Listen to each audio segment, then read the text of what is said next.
Oh dear. It would seem that Elon Musk is a regular old chip off the old block. Bad pun. I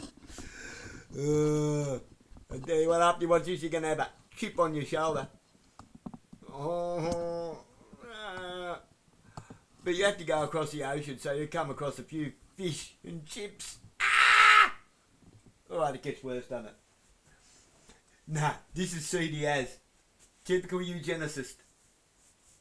Elon Musk's parents were South African eugenicists. Mates with Bill Gates' parents. Eugenicists. All with links to Nazi Germany. Eugenicists. Alright, here we go.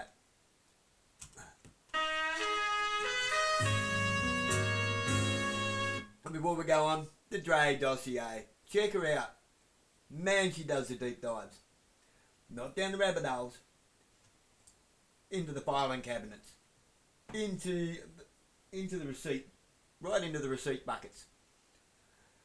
This isn't rabbit hole diving, people. This is how you actually research stuff. You run with what you know, you double check it, you triple check it, you reverse engineer it, and you look for the receipts. And then you put the dots together.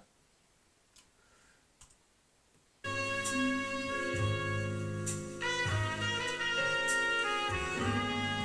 that. Get in my head.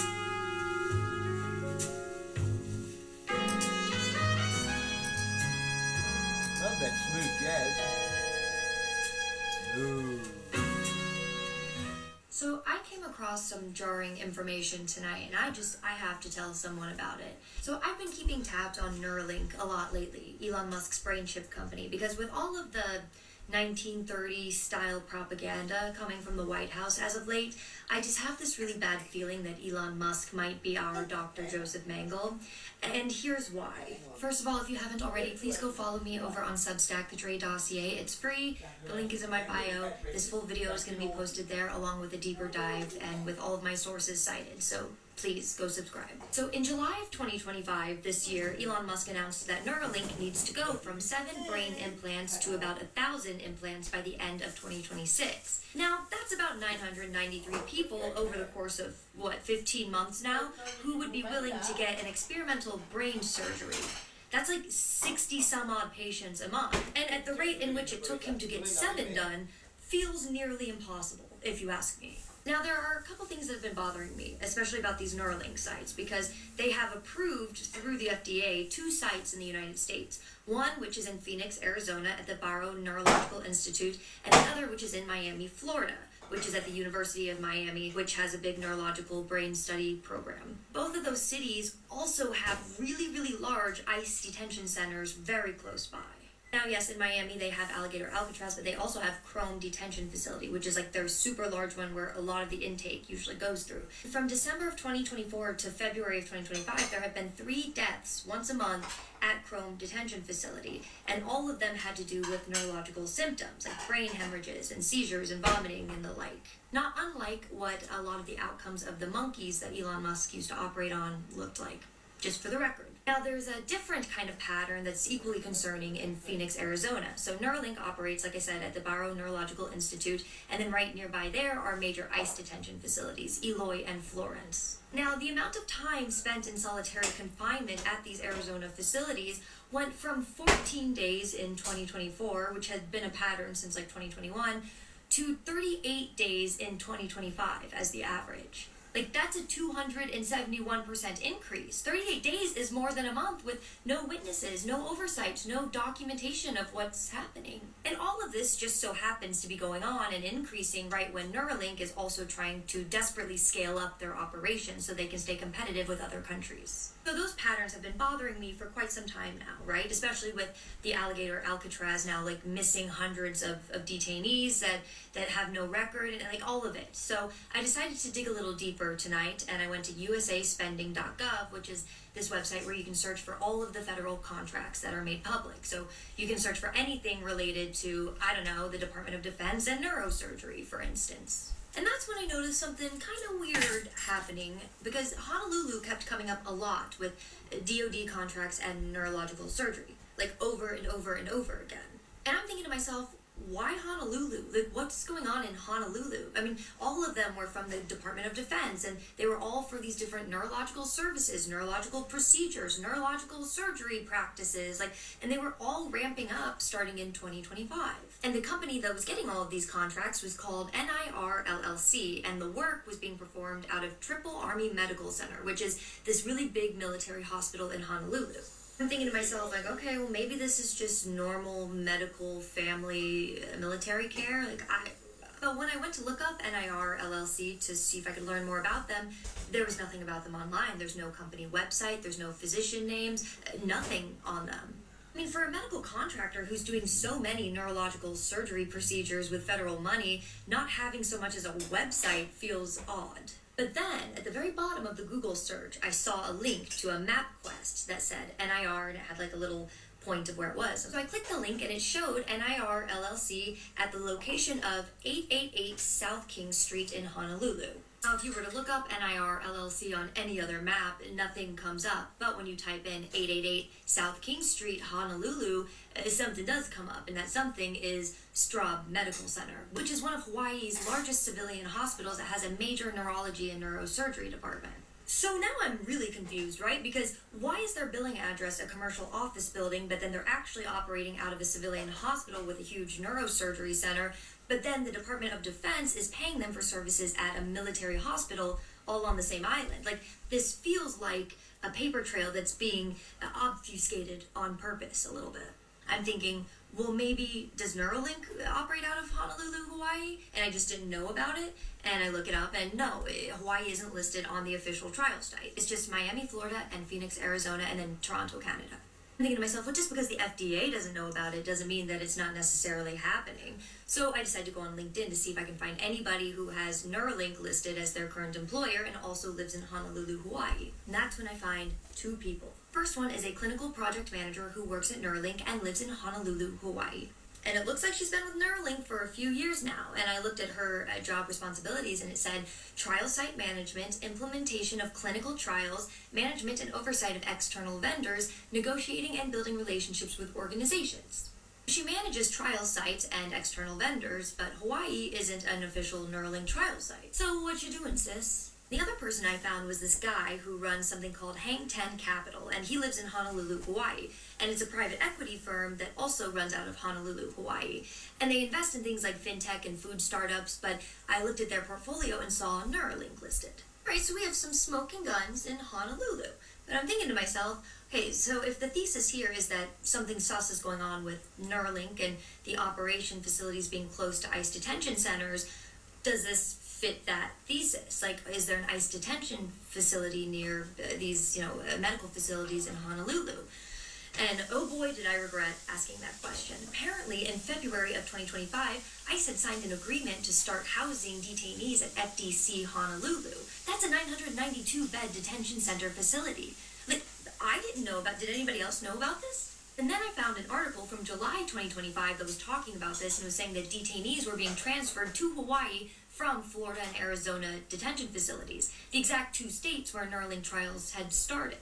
And so I looked at the distance between FDC Honolulu and Straub Medical Center, where NIR LLC actually operates from apparently, and it's 8 miles, a quick 15-minute drive.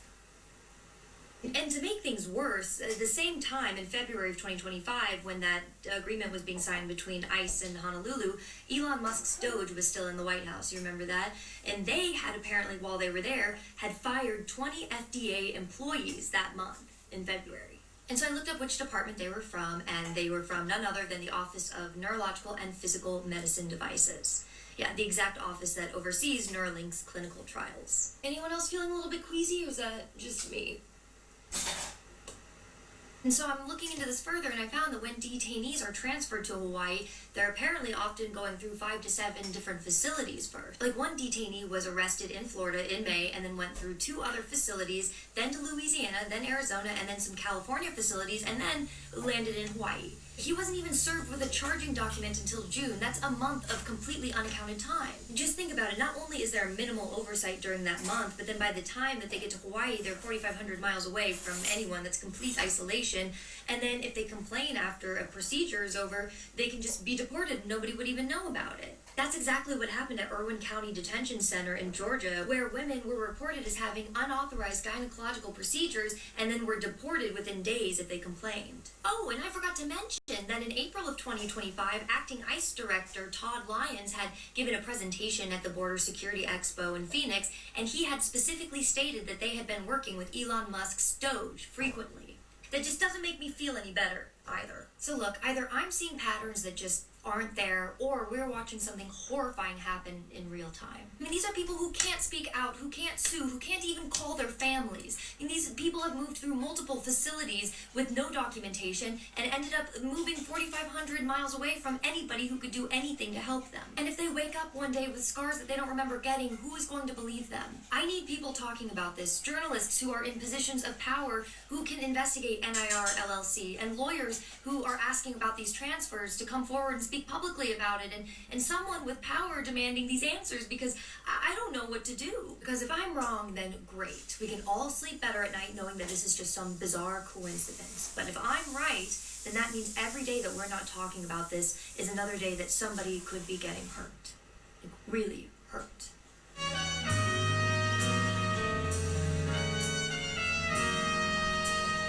In February of 2025, Elon Musk and his Department of Government Efficiency had fired 20 FDA employees from the Office of Neurological and Physical Medical Devices, the exact office whose job it just so happens to be to regulate his brain chip company, Neuralink. And I feel like a lot of people moved past that pretty quickly, or maybe didn't even notice that it was happening at the time, but this is definitely something that has been bothering me, and we should all be talking about a lot more, in my opinion, especially when it comes to how dangerous Elon Musk is being with his brain chip company, Neuralink. Oh, and by the way, all of my sources will be linked for this video over on the Drey Dossier, my Substack. The link is in my bio. That's where I do an even deeper dive into topics like this, and it's free to subscribe, and I really appreciate your support, so go over there, please. Before we dive too deep into Neuralink, let's talk a little bit about BCIs, which is brain-computer interfaces. It may sound kind of dystopian initially, but it's important to remember that BCIs have been around for quite some time. Like, since the 90s, they've been putting chips into people's brains, and it's not all bad. Like, these chips would be able to communicate with the prosthetics for people who lost limbs and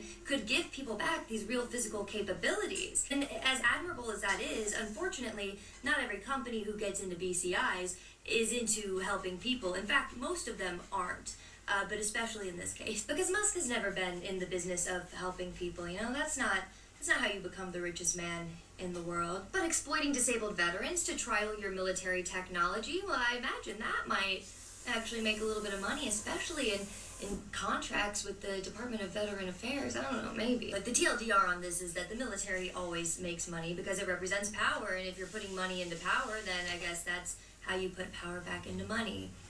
No, that's not right. In any case, the BCI industry is worth about $26 billion as of 2025, and that's largely thanks to DARPA. You know, the mad science department of the US government, that DARPA. They have quite literally poured billions of dollars into exoskeletons being controlled by thought, weapon systems responding to neural commands, and even brain-to-brain communication between soldiers. Read it and weep, William Gibson. Neuromancer is sci-fi no more. This is compounded by the fact that we're already in an AI arms race with China, who is also throwing millions and millions of dollars at BCI technology, and even Russia is hell. Every military powerhouse out there is throwing all of their money at this. Like the IDF, oh my god, the IDF loves BCI technology. Oh my god, they go crazy for it. That's why we love the IDF, right? And like, honestly, that's not shocking to me. It kind of feels like that's what this technology is for, you know? Anytime I watch Neuralink do a demo or I listen to Elon Musk talk about it, it's always very militia coded, if you know what I mean. Like, the demos are never Neuralink showing someone with ALS how to brush their teeth, or using the brain-computer interfaces to help people apply for jobs online, or anything like that. It's always within the context of video games, and not just any video games. First video games, like Call of Duty. You know, it's always about cursor speed records and click precision. Like, in terms of appeasing any contracts or grants, maybe allegedly, I don't know. It's very much coded to check boxes. Like, hey guys, I know that it seems like I'm just showing a bunch of videos of these guys playing Mario Kart, but this will actually apply to the military. And look, I'm gonna be so for real with you right now, okay? Because I have watched dozens of hours of these conferences and demos from Neuralink, which, by the way, are almost always hosted by tech bros and not by actual doctors, but I digress. And sometimes for these demos, they'll pull up everybody from the Neuralink community, which is just all of the patients who have received the implants, and they'll put them on a Zoom together so that they're all playing Mario Kart with their minds. So they're staring at the screen, and you're staring at them, staring at the screen, and they're playing Mario Kart. And the crowd almost always like loses their mind. They're cheering, they're oohing, and they're awing and all this stuff. And I always am thinking to myself, like, how do we know? You know, like, I'm not trying to be a jerk or anything about this. Like, I'm not trying to also blame any of these patients for anything that Elon Musk might coerce them into doing. I'm just asking, like, how do we know that it's them doing that and not, you know, just Doge extraordinaire big balls in the back room just digiteching, you know, throwing tortoise shells at people? Who plays Call of Duty? He's admitted it online multiple times. Ricardo Bosi. What else did Call of Duty do? It designed the Venezuelan extraction of Maduro. It's actually in Call of Duty Ghosts. Check it out. How am I supposed to conceptually believe that they're all racing each other when Elon Musk didn't even put them all on the same track? Like, I'm sorry, you thought that I wouldn't notice that one person's driving in Cheap Cheap Beach and the other is in Coconut Mall? Like, also, this rat has lied to us time and time again without any problems. Like when he said that Tesla had full self-driving capabilities and then cars started crashing into walls, and then we learned that he was presetting all of the routes before the demos? Like, are you fucking kidding me? I hope they're actually playing Mario Kart. I hope he's actually helping them. I hope he's paying them handsomely for being in this Prime study. But, of course, he won't release whether or not he actually pays his participants, so it's probably just the exploitation thing. You know, color me not impressed in any case. But I'm not the only one who's unimpressed, okay? Because Neuralink was originally founded in 2016 with 8 co-founders. So you had real scientists, real neurosurgeons, real robotics experts, and real bioengineers. But then people started leaving in droves. Like, you had the head of neurosurgery, Benjamin Rappaport, in 2018 leaving, citing that he had safety concerns. And he didn't just leave, by the way. He started his own competing company called Precision Neuroscience with the explicit goal of building a safer version of what Neuralink is trying to do. I'm sorry, did you say safer? Like, the neurosurgeon who was in the room, who knew the plan, who knew what the device looked like, he left because he wanted to build something safer. Oh no. Oh no. And oh boy, was he not kidding about that. Oh my gosh. And I'm running out of time, so I'm going to have to split this into 2 videos. So be on the lookout for part 3, because we're going to go through why all the scientists left, the animal experiments, the beginnings of the human trials, what Donald Trump did on his second day in office. Like, it's a doozy. There's a lot left to cover, I'm realizing. So yeah, part 3 coming soon.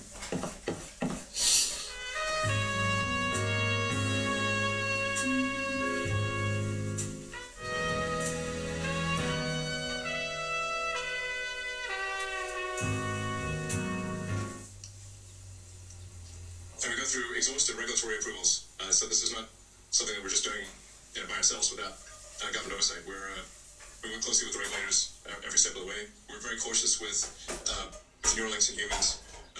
That's the reason we're not moving faster than we are, is because we're taking great care with each individual to make sure we never miss. And so far we haven't, and I hope that continues into the future.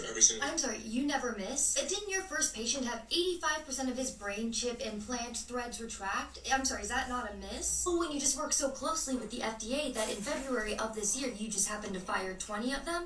The people who were overseeing and regulating your company? I mean, is that why you're not moving faster, or is it because you have to keep covering up all of these misses, Mr. Musk? Really quick, all of the sources for this series are on my Substack, the Drey Dossier. The link is in my bio. It's free to subscribe and the best way to support me. So that clip you just heard, well, that was from this summer, and while that conference demo was about an hour and a half long, there is a lot that Elon conveniently left out of the conversation. Things that Neuralink doesn't really want you to know. So let's get into it. Remember in part 2 when all of those founding scientists had left? Well, by August of 2020, only 3 of the original 8 had remained. So what was it that they saw that made them so uncomfortable that they had to leave? Well, the Physicians Committee responsible for medicine had to sue Neuralink in 2021 to find out. They had retrieved over 700 pages of veterinary records from UC Davis, which is where Neuralink did their animal testing from about 2017 to 2020. What they had found in those records was bad. It was horrific. And before we get into the depths of these animal trials, I think it's important to understand what this chip is, how it's implanted. Neuralink's brain chip is about coin sized. It's like the size of of one of these squares here. And what they do is they use this robot that cuts a hole in your skull, and then they implant thousands of tiny little wires through your brain tissue. And all of those tiny wires pick up all these signals from whenever your brain thinks about something like moving. And then the chip sends all of those brain signals wirelessly to a computer, in which that turns into data. Your computer organizes it, and then those thoughts become commands. The dream is that paralyzed people can control computers with their brains, but the reality is that it's a lot of metal and electronics that are pushing against your brain tissue, and you have this big... Hang on here a minute. Steve Hawking's, anyone? Didn't we already do this? Oh, that's right.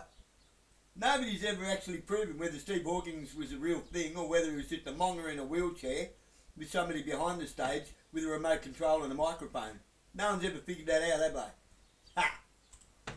Battery now in your skull and a permanent hole in your head. Like I said earlier, out of 23 monkeys that had gotten Neuralink's brain chip, at least 15 of them had... Now, these monkeys suffered greatly. I'll spare you the details, but Bloomberg and many others did incredible reporting on this, and I recommend going to read that. The details were disturbing enough that the PCRM had filed a complaint with the FDA for 9 violations of the Animal Welfare Act. Now, it's important to note that other companies who were working on similar trials, like Synchron and Precision Neuroscience, they were not seeing death rates like this from any of their animal trials. So this was not just a case of the unfortunate reality of trying out medicine on animals first. Something was being rushed at Neuralink, and the scientists saw it happening, and that's why they left, I think. In early 2022, when Neuralink approached the FDA to ask for approval, they, of course, said no. Neuralink needed to be able to answer questions like, what if the lithium battery overheats in someone's skull? What if the wires migrate to other damaged parts of the brain? Or can you even remove this chip without destroying parts of the brain tissue? These were all fair questions that Neuralink couldn't answer. So then after 14 months go by, in May of 2023, Neuralink applies to the FDA again to start human trials. And this time, the FDA gives them the green light. Did they fix these problems? We assume so, but Neuralink doesn't release any of their trial data or publish any detailed information, and this is the problem. They don't do peer-reviewed studies. The whole approval process is always happening behind closed doors. And maybe the FDA did their job, and we hope so. Maybe Elon Musk fudged the numbers. We hope he didn't, but we won't know. And then, in January of 2024, Elon Musk tweets out that Neuralink had just implanted their first brain chip in a human patient. That's right, someone just had experimental brain surgery, and we find out through X. Yeah, what better way to just throw your middle finger up at the scientific process than to just tweet out all of this kind of information? Sure. And then shortly after comes the big reveal where Neuralink does a live stream, and we get to meet the first patient, Nolan Arbo, and we get to watch him play chess with his mind, just thinking, and the cursor moves. The whole world is watching, and the media goes crazy, and this looks to be what the future might look like with science and technology and medicine. Except there were some pretty big pieces of information that Elon had omitted from that presentation, because Bloomberg had later uncovered that in the weeks after Nolan Arbo's surgery, that 85% of those electrode threads in his brain had, in fact, retracted. Yep, that's right. The wires that were in his brain and supposed to be reading all of his brain signals had just pulled away from the tissue completely. Arbo had told reporters that his brain had shifted inside his skull up to 3 times more than Neuralink had expected. Oh, but by the time of that presentation, he was fine, so what had they done to fix this massive failure with the brain chip? Well, they decided to fix this in the most Elon Musk way possible, by treating a hardware problem with a software solution. That's right, they just decided to tweak the software in this man's brain. This way, they didn't have to spend more on these chips or actually implementing this process correctly. They could just make the algorithm more sensitive to work with the 15% of threads that were still remaining in his brain and functioning. It's straight out of the Tesla playbook. Why spend more money on expensive, stupid hardware for your cars like LiDAR systems and cameras for self-driving when you can just make AI compensate for that? Move fast, patch it in software, and keep the show running. It works great for Tesla if we ignore all of the crashes, and it'll probably work great in this instance too if we ignore the fact that this is literally inside somebody's head. So let's jump ahead to December of 2024, because this is where things start to get interesting. After years of complaints over the animal trials and all of the scientists leaving over safety concerns, it looked like someone was finally going to hold Neuralink accountable. The SEC reopens an investigation, and the FDA had sent a letter to Congress about the objectionable conditions at the California facility. And the USDA Inspector General Phyllis Fong starts investigating the animal welfare violations. Finally, for the first time in a long time, it feels like maybe something is finally going to happen and Neuralink is going to suffer for the things that they had made these animals suffer through. But then,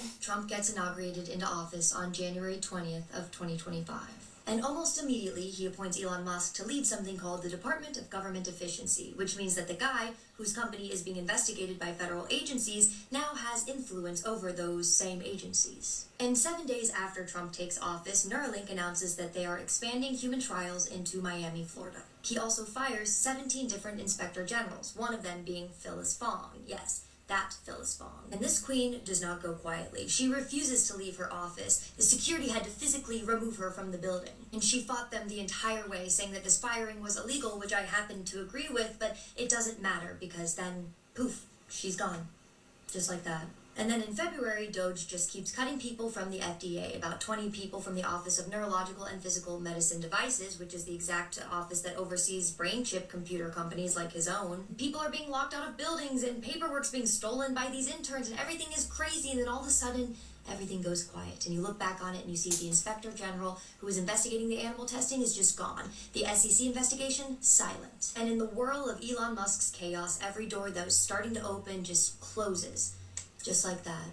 And they continue to expand their human trials, and by September of this year, they've now implanted 2 patients in Toronto. They have at least 8 or 9 in the US, and by November, they're now claiming to have between 12 and 13 different people who have these chips in their brains. Think about it, you've got all of this happening faster than anybody ever expected, and now there's no one left to ask questions. Well, almost no one, because, hello, you've got people like me out there who just so happen to have a lot of questions, actually. Now, when it comes to the patients, well, I've been doing a deep dive on them for the past week, and there's an inconsistency of the response from these patients. Some of these patients are really public about it, posting on social media, talking about how much this technology has helped change their lives, and honestly, that's amazing for them. And then there are others, the ones who got announced and then just disappeared. And some of them had social media accounts that just didn't quite make sense, and their history and their background before Neuralink is nearly impossible to track down. And there were 1 or 2 in the process that genuinely have just kept me up at night. But all of that is going to be in part 4, so stay tuned.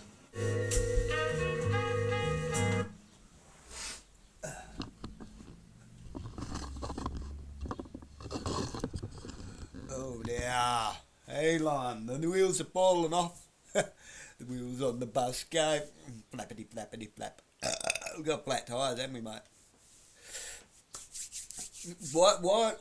Okay, why do I just record this and reshare it? I don't plagiarise. I'm not stealing her research. And why would I reinvent the already perfect wheel? Why would I do that? I don't do Facebook or none of that shit. This is the only platform I have. The only social, whatever you call it.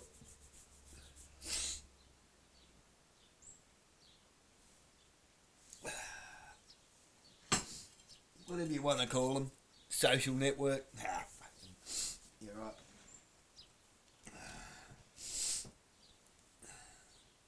It's the only digital footprint that I have. Other than some chat sites that I used to go on. Why did I do that? Loneliness will take you to a place. Not a good one.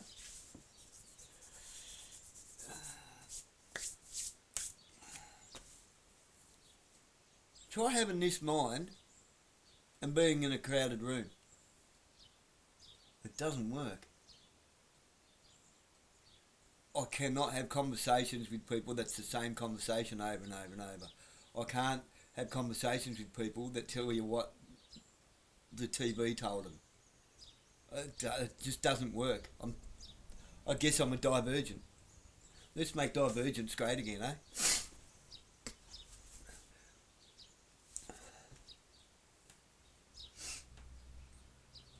So why do I swallow what Drey says over Whitney Webb? Well, Whitney Webb doesn't really give you any receipts other than the ones that she created.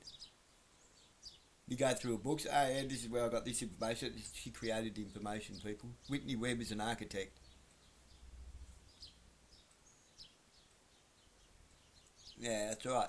Whitney Webb is part of the deep state. She's a CIA plant. Why do you think she's hanging around with Glenn Beck, ex-Fox and Friends? Tucker Carlson, ex-Fox and Friends.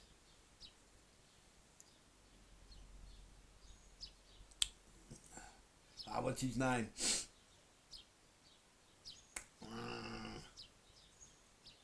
Dan Bongino, ex-Fox and Friends.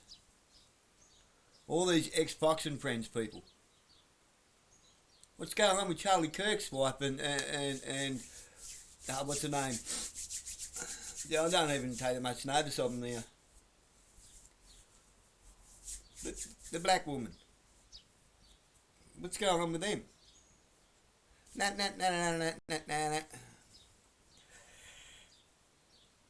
Candace Owens. That's her. What's the go with What's the go? We've got our own version of it right here in Australia. Joe Jamal and Topher Field. And they're pretend enemies, they're frenemies, you know. Ricardo Bosie and all the other talking head gronks that can't even make up their mind what shape the planet is. Does it matter? No. Not right now. That's something we can sort out way down the track, can't we? Once we learn to actually sit down in the room and have an adult conversation without putting each other on the Freemason, putting each other on the pedophile, without accusing people of whatever fucking thing pops into our head at the time and yelling at the screen to make it look like we're passionate. You'll all hang from the neck until you're dead. Fuck it, eh? Neanderthal much?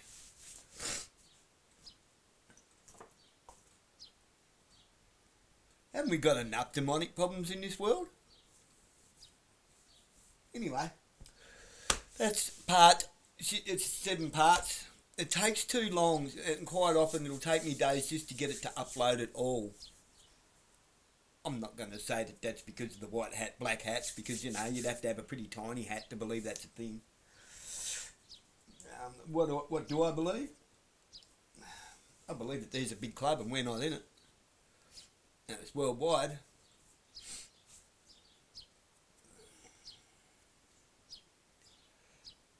And what else do I believe? I believe that there are communications going on right under our nose on online gaming platforms. They're recruiting from online gaming platforms. That's what I believe. Which is why I'm always on to my young fella. Be careful what you say. He's a bit autistic and he tends to get on the... trying to talk German and he's only talking gibberish.